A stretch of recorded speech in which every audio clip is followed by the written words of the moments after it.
Assalamualaikum warahmatullahi wabarakatuh. Perkenalkan, nama saya Mira Rati Bahadawiyah. Saya merupakan salah satu mahasiswa dari Prodi Sejarah Peradaban Islam.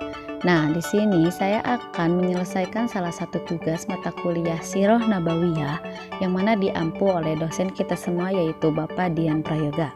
Nah, di sini saya akan menjelaskan mengenai Piagam Madinah. Dalam sejarah, langsung saja ya teman-teman.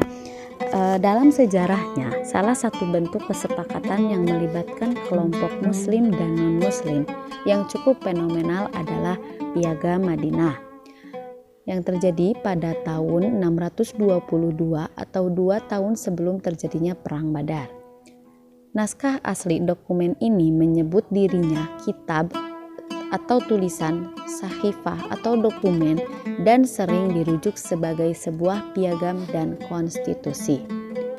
Piagam Madinah berisi pernyataan bahwa warga muslim dan non-muslim Yasrib, Madinah adalah satu bangsa dan orang Yahudi dan Kristen serta non-muslim lainnya akan dilindungi dari segala bentuk penistaan dan gangguan. Ada penekanan tentang kesamaan hak antara muslim dengan non-muslim sebagai sesama warga negara. Dengan demikian, jaringan relasional Islam telah meluas kepada non-muslim yang dirangkum dalam semangat tauhid yang meletakkan semua pada tingkatan yang sama. Ketika Nabi hijrah ke Yasrib, umat Yahudi dan suku-suku Arab politeis adalah kelompok mayoritas yang hidup di sana.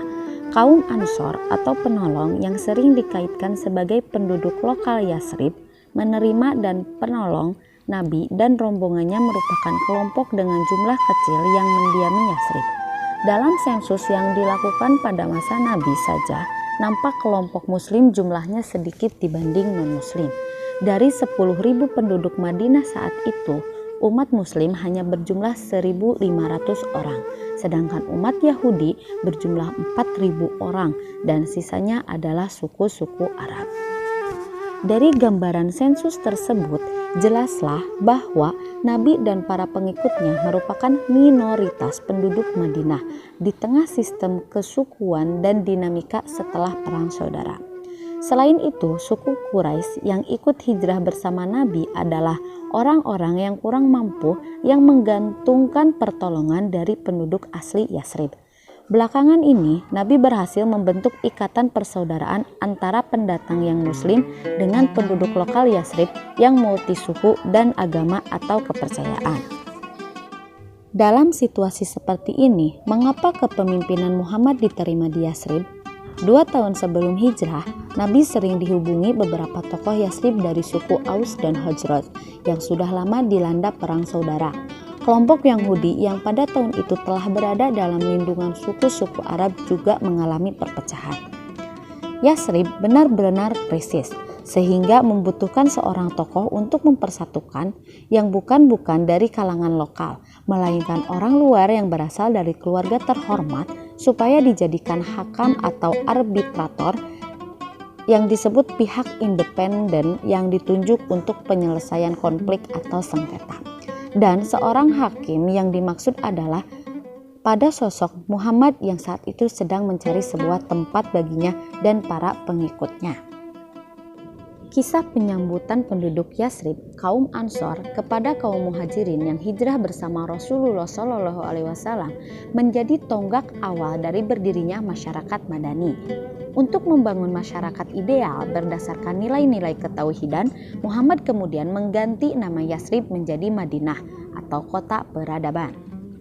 Di kota ini pula Muhammad berjihad untuk merekatkan persaudaraan antara kaum-kaum yang berbeda identitas kesukuan dan keagamaan. Salah satu bentuk ijtihad Muhammad tersebut bertuang dalam Piagam Madinah.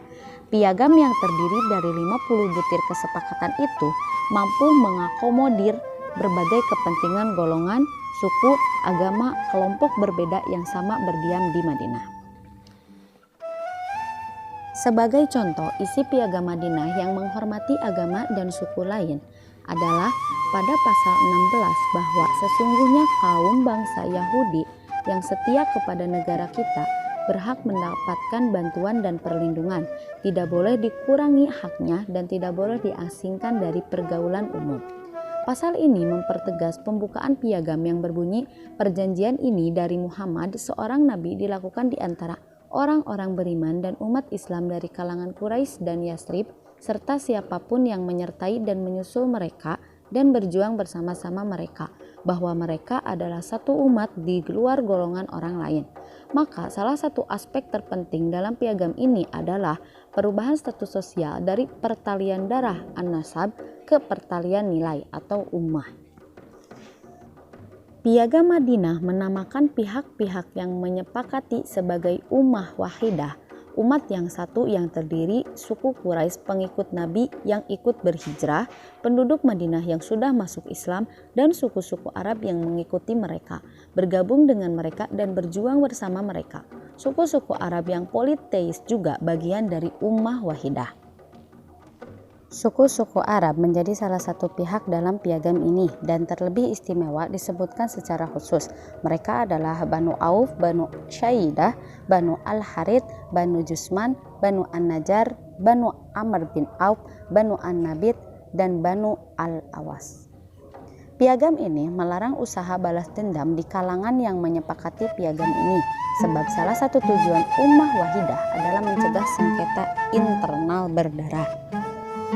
Jika terjadi pelanggaran, proses penyelesaiannya dengan musyawarah yang melibatkan Muhammad, tidak dengan jalur mekanisme kesukuan lama. Piagam Madinah merupakan salah satu bukti yang sah tentang bagaimana petunjuk Al-Quran difungsikan dalam masyarakat plural di bawah pimpinan Nabi. Muhammad Hamidullah, asal India, menyebut Piagam Madinah sebagai konstitusi tertulis pertama di dunia, jauh lebih dahulu dibanding Magna Carta. Sementara Munawwir Sadzali menjadikan Piagam Madinah sebagai bukti bahwa Nabi sendiri tidak menjadikan Islam sebagai dasar negara. Pandangan lain diutarakan Nardisyah Hossain yang menyebutkan Piagam Madinah sebagai potret konstitusi yang demokratis. Dan yang lebih uniknya lagi, dalam piagam tersebut tidak ada tema negara Islam. Namun, beberapa kalangan juga melayangkan pikiran kritisnya dengan melihat Piagam Madinah belum sepenuhnya mencerminkan prinsip-prinsip pluralisme karena konstruksi umat yang dibayangkan masih cenderung mayoritas. Meskipun unsur-unsur yang membentuk civil society telah terbentuk di Madinah seperti prinsip keadilan, persamaan dan musyawarah, namun penghargaan atas kewarganegaraan belum cukup terlihat. Hal ini disebabkan karena proses pengambilan kebijakan masih didasarkan pada otoritas tunggal Nabi yang memiliki keabsahan spiritual dalam menafsir keabsahan atas nama Tuhan. Namun yang perlu digarisbawahi adalah pada sebuah upaya membangun tata nilai kehidupan yang setara, yang tidak memihak dan menghormati pluralitas adalah sebuah fakta yang cukup menginspirasi dan perlu diadopsi dalam kancah kehidupan beragama dan sosial kita dewasa ini.